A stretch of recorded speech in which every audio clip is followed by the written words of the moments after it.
his time, in his time, he makes all things beautiful in his time. Lord, please show me. Dzina la Tate ndi la Mwana ndi la Mzimu Woyera. Amen. Ndinodala osauka pakuti ufumu wakumwamba ndi wanu. Ndinu odala, ndinu odala. Ndikudala mwa njira yotani. Ndidzidalitsa motani tsiku la lero. Ndikulandireni abale ndi alongo pano pa Tiyankhuleni Ambuye. Lero ndi lachitatu pa 7 Septemba chaka cha 2022. Mpingo wathu watipatsanso mawu oti tisinkhe. Mawu oyamba akuchokera mkalata ya Paulo olembera mpingo wa kwa Korinto, kalata yoyamba mutu wa 7 ndime ya 25 kulekeza 31. Nkhani ya chikhalidwe, nkhani ya mwambo, discipline imene akutsindika Paulo. Amene akutiwerengera mawu oyamba ndi a Honorable Susan Dorsey, a MP a Chikwekwe West Constituency, Misomari Parish, mu Diocese ya Chikwekwe. Ndipo mthenga wabwino ndi monga adalembera Luka Woyera mutu wa 6 ndime ya 20 kulekeza 26. Ndipo amene akutiwerengera mthenga wabwino komanso kutigawira mawu ndi Father Francis Damaseke, National Coordinator for Catholic Social Communications and Research Commission ku ECM. Tiyeni abale ndi alongo tisinkhe limodzi. Mawu a buku loyera. Tiwerenga pa 1 Korinto mutu wa 7 kuyambira ndime ya 25 mpaka na 31. Kunena za amene sali pa banja, ndilibe lamulo lochokera kwa Ambuye, koma ndikuwuzani maganizo anga, ngati munthu amene Ambuye adandichitira chifundo kuti ndikhale okhulupirika. Chifukwa cha masautso a nthawi ino, ndiyesa n'kwabwino kuti munthu ukhale monga alili. Kodi ndiwe wa pa banja? Usayese kuthetsa banja lako. Kodi ndiwe opanda pa banja? Usayese kupeza banja. Komabe ngati ukwatira sukuchimwa ayi. Ndipo ngati namwali akwatiwa sakuchimwa ayi. Komabe olowa m'banja adzakumana ndi zovuta m'moyo wawo. Ndipo pano ndingofuna kukupewetsani zovutazo. Chimene ndikukuwuzani abale nchakuti nthawi yachepa. Kuyambira tsopano anthu okwatira akhale monga sadakwatire. Amene akulira akhale monga ngati sakulira. Amene akukondwa akhale monga ngati sakukondwa. Amene akugula zinthu akhale monga ngati sali nazo zinthuzo. Ndipo amene akugwiritsa ntchito zinthu zapansi pano zisawagwire mtima zinthuzo. Pakuti dziko lino lapansi monga lilili tsopanomu likupita. Awa ndiye mawu a Ambuye. Tithokoze Mulungu. Ambuye akhale nanu. Mawu mu uthenga wabwino monga adalembera Luka Woyera. Ulemu kwa inu Ambuye. Mutu wa 6 ndime ya 20 kulekeza 26. Pa nthawi yomweyo Yesu adayang'ana ophunzira ake nawawuza kuti, ndinodala inu osauka, ufumu wa Mulungu ndi wanu. Ndinodala amene muli kumva njala tsopano, chifukwa mudzakhuta. Ndinodala inu amene mukulira tsopano, chifukwa mudzakondwa. Ndinodala anthu akamadana nanu, akamakusalani ndi kukuchitani chipongwe, ndipo akamakuyipitsirani dzina lanu chifukwa cha Ine, Mwana wa Munthu. Nthawi imeneyo sangalalani ndi kuvina ndi chimwemwe, chifukwa mphotho yanu ndi yayikulu kumwamba. paja ndi zomwezo makolo awo ankawachitira aneneri akale. Koma ndinu atsoka, anthu achumanu, chifukwa mwalandiratu zokusangalatsani. Ndinu atsoka amene mukukhuta tsopanono, chifukwa mudzamva njala. Ndinu atsoka amene mukukondwa tsopanono, chifukwa mudzamva chisoni ndiponso mudzalira. Ndinu atsoka anthu onse akamakuyamikirani, paja makolo awo ankachitira aneneri onama akale zomwezi.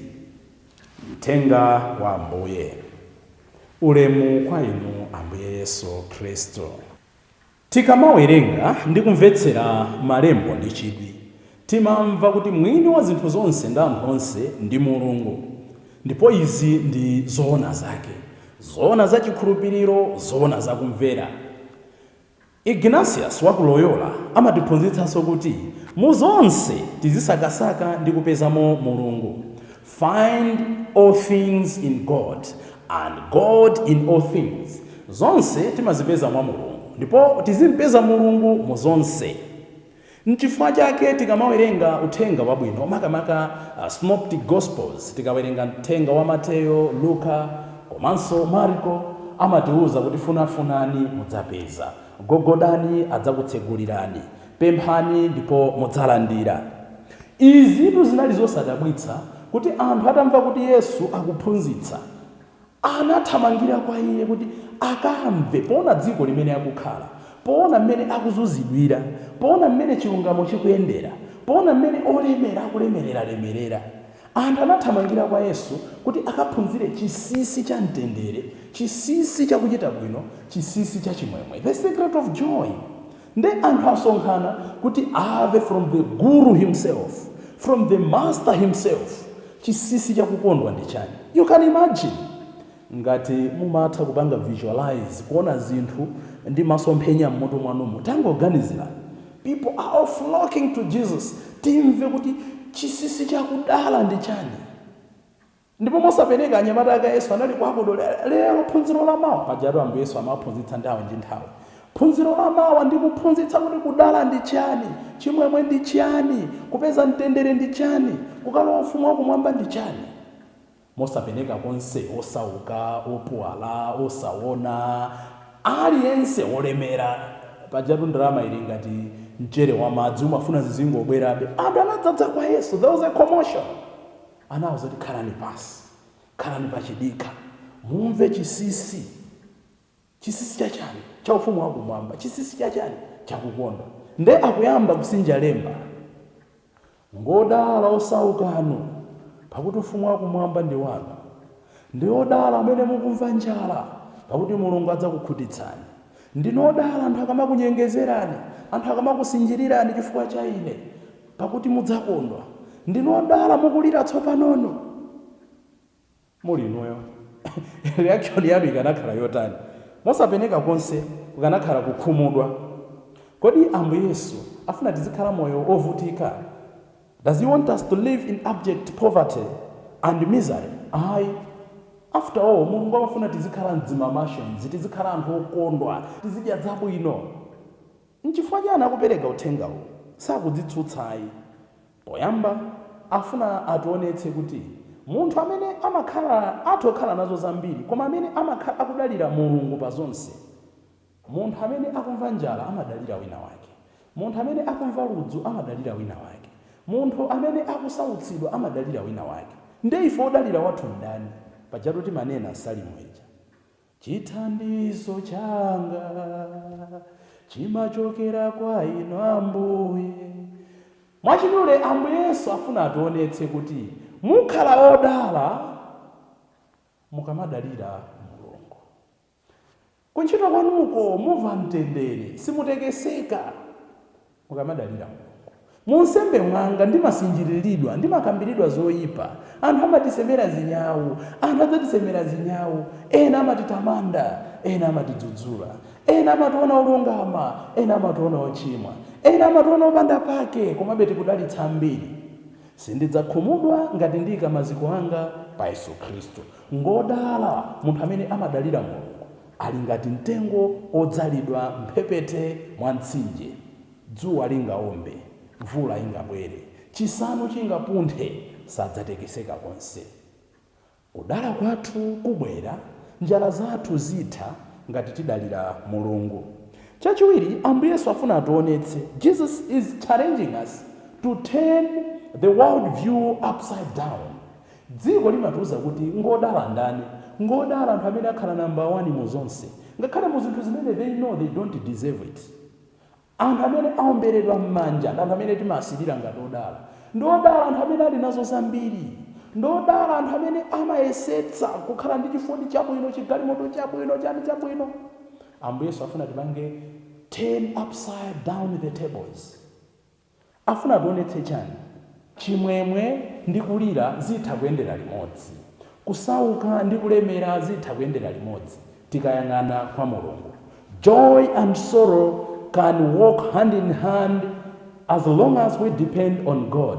Chimwemwe ndi kulira, kusauka ndi kusautsidwa zitha kuyendera limodzi. Mchimwemwe mwanu kapena mkusauka kwanu mutha kumapezamo chimwemwe, mkulira kwanu mutha kumapezamo chimwemwe. Mukazitenga zimene zija nkuzipanga connect to the source. Who is the source? God. Ambuye tu sakudana ndi kulemera, ayi. Ambuye sakudana ndi kuchita bwino, ayi. Koma akudana ndi the injustices, the pride, the pompousness imene imayenda nthawi zina pamene tikuyenda bwino. Nkutheka kukhala osauka koma ukusemphanaso ndi Mulungu. Nkuthekanso kukhala ndi chuma koma ukuyanjana ndi Mulungu. Conversely, ndizotheka kukhala olemera uli osauka. Ndizotheka kukhala osauka uli olemera. The secret is the source. Zimene muli nazozo. Mmazipanga connect to your God. Chilichonse chimene muli nachocho, mmachipanga connect to your God. Wacha mulibe chakudya, muthokoze na Ambuye pa zimene muli nazo, mpempheni. Munjala yanuyo mupezamo chimwemwe. Ambuye ali ndi bank accounts ambirimbiri, amauza anyamata ake takamuthandizeni uyo. Why? You've connected to the source. Mchuma chanucho mumuza kuti Ambuye ndikuthokozani fa mudandipatsa izi, koma ndionetseni njira yoti ndizigwiritse bwanji ntchito. Akuza kuti kathandize yawo. Mupeza mtendere. Imagine ngati simunapangepo, when you have plenty, kamuli ndi zovala, osati kumpatsa wina chovala ngati amati kamalize, kumpatsa the best of your clothes somebody, nkumuona wachena, atameta mbalimo, atayika apa makinga atali ndi galimoto, zovala muna mpatsa zija, you feel the happiest, oh yes, zikukhala bwino. Kumuona mwana timaskini tija, kupanga ndithu phwando, naona anthu ambiri amapanga, kwakonzera phwando anaja. Iweyo ngakhale unalibe appetite, akamadya nyama ija, nkumanyambikira azalazi, akuimbira nyimbo zawo zosamveka. Kumva kukoma chakudya, it's you who be the happiest. Kudala kwanu ndi kumeneko. Mukhala ndi chuma komanso muli odala. Koma pamene ndili ndi chuma ndikukhala kanga ndiwamba, ndine watsoka. Pamene ndili osauka komanso nkuyiwala Mulungu, ndinenso watsoka. Ambuye Yesu lero afuna muchina chilichonse tidalire Mulungu. Tikabwera mmawa oyamba, Paulo oyera afuna atsindike zinthu zitatu mmoyo mwathu. Mwachidule akunena kuti tikhale ndi imene amati self discipline. Tiphunzire kupha zilakolako zathu zoyipa. Akuti chifukwa choti ndikufuna sizikutanthauza kuti ndipange. Ndili ndi ludzu ndikufuna mowa sizikutanthauza kuti ukamwe mowa. Ndikufuna ndipange zadama sizikutanthauza kuti upange. Learn to tame your emotions. Learn to tame your passions. Tiphunzire kudzilamula ifeni. Amene sanaphunzire kudzilamulira sangalamulire ena. Amene sanaphunzire kudzitsogolera sangatsogolere ena. Amene sanaphunzire kudzilangiza sangalangize ena. Ndinamvapo anthu ena atalemba mwa mchezo pa matsamba a mchezo. Akuti ineyo lero ndimadzilangiza koma simakani yake. Muluthenga zikuoneka ngati zocheza koma ndizoona. Munthu amene sanaphunzire kudzilangiza sangalangize ena. Kodi ineyo ndikakhala pasi ndidayamba ndadzilangizapo. Ndili ndekha pa bedi paja kudzuka mamawa, kandi magona pa mphasa, kandi magona pa chikopa cha ngazi, kudzuka pamene paja. Nkunena kuti mawa ndidzuka folokoloko ndiyamba kudzilangiza. Ndekha nkulenga cholembera nkoyamba, iwe Francis, komatu ndi wa mwano. Iwe ndi wodzimvaro. Komatu ndi wa umbombo. Komatu atandi na ulesi. Nekha nkudzadziwombera mmanja. Kukula mtima kumene kuti. Ndikayamba kupanga zimene ziti, it's very easy, I'm telling you to change. Koma ndikadikira ena andinene hule, andinene odzimva, ndiveke oyerekedwa, sindingasinthe. So choyambirira Paulo akunena kuti self discipline Chachiwiri akunena kuti eliminate the passions, tichotse zilakolako rather than kuzivomereza tizitenge osadzikana ayi. Njira yochotsera zilakolako zimene jankuauza Ambuye kuti Ambuye munthu une ndine wamwano uli lupa misa paja utalandira Eucharistia. Ena amafunsa kuti ndikalandira Eucharistia ndikakagwada ndipange bwanji. Chisisi chimene mutalandira Eucharistia lero nkugwada unena Ambuye ndikupatsani mavuto anga ndi awa. Ngati kuli munthu waomve dera lino ndineyo, ngati kuli munthu osinjirira dera lino ndineyo. So ndekuti you are not eliminating the passions, but you are giving them to the Lord to change you. And finally, Paulo anena kuti don't be ashamed of your body. Osachita manyazi ndi thupi lanu kuti inde mudandilenga chonchi mwana oli apo uhule oli apo komano sindikukana mmene ndilili ndi thupi langa, tilivomere thupi lija. Ena amakana thupi lawo mmene nabadwira ine basi kukagula dzimankhwala kufuna kudziyeretsa kudziwotcha. Ena zimakhala bwino koma ena ndi amadzaira pa kudapa mpungoyera mphunoyi kungoyera khutuli osalikana thupi lanu kudzinyadira black beauty, a handsome man. Koma muona ndithu ndazibambo omwe kumakana thupi lawo. Ena ndithu mphunoyi amakaicheketsa kuti yaphatalala kwambiri. Ayi, don't be ashamed of your body. Anakupatsa Mulungu mano okongola ngati angawa anyadireni. That's the beauty imene Mulungu anaona kuti ikometsa dziko lapansi. Tisakane thupi lathu. Timakana matupi athu njira zosiyana-siyana. Ambuye Yesu lero kudzera mwa Paulo akunena kuti tilimbane ndi zilakolako zathu. Tisazivomere zimene zikutichimwitsa koma tapatse Ambuye ndipo tavomere matupi athuwa monga mmene alili pomamtumikira. Lero tapempha Ambuye atatiyeretsa atidalitse kuti tizichita chifuniro chake chokha. M'dzina la Atate ndi la Mwana ndi la Mzimu Woyera. Amen. Lord, my life